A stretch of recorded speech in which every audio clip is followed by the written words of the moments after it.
అందరికీ నమస్తే అండి. నేనైతే ఇప్పుడు గుజరాత్కి అయితే వెళ్తున్నా. ముంబై అయిపోయింది ఫైనల్గా అయితే నిన్నే. సో ఇంక మనం గుజరాత్ హైవేలో అయితే వెళ్తున్నాము. గుజరాత్లో ఉన్న సూరత్కి అయితే వెళ్తున్నాను అనమాట. సో ఫైనల్గా ఇక్కడ నుంచి అయితే 190 కిలోమీటర్స్ అయితే ఉంది సూరత్కి. సో సూరత్కి వెళ్తామంటే మనం ఫైనల్గా గుజరాత్ స్టేట్కి రీచ్ అయినట్టే, మహారాష్ట్ర కంప్లీట్ అయిపోతుంది. సో అదండి ఇన్ఫర్మేషన్ మీ అందరికీ. ముంబై నుంచి గుజరాత్కి వెళ్ళే దారిలో ఫుల్ ట్రాఫిక్ అయిపోయింది, ఏమో అర్థం కావట్లా. చూడండి ఒకసారి ఎంత ట్రాఫిక్ అయిందో. సో ఎందుకో మరి తెలియట్లా, పోయి ముందర పోయి చూద్దాం మనం కూడా. నేనైతే సైకిల్ కాబట్టి వెళ్ళిపోతున్నా. సో గాయస్ చూడండి, ఏదో కాలిపోతా ఉంది. ఫైర్ ఇంజిన్ కూడా వచ్చింది, చూపిస్తే చూడండి.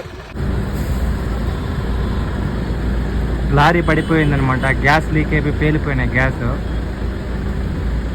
సో పొగలు చూడండి ఎలా వస్తుందా.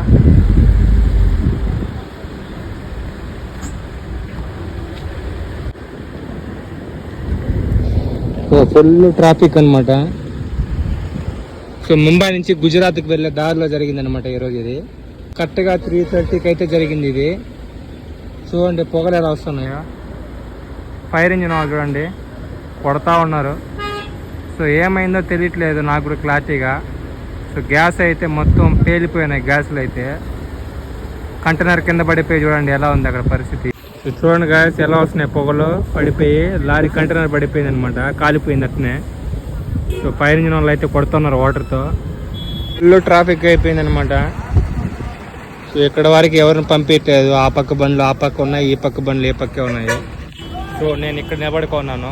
సో పోలీస్ వారు అయితే ఎవరిని పంపించలేదు, ఇక్కడ అట్నే స్టాప్ చేస్తున్నారు అందరినీ. సో వెనకాల చూడండి మొత్తం ట్రాఫిక్ అయిపోయింది. డ్రైవర్ అయితే సేఫ్, డ్రైవర్కి ఏం కాలేదు.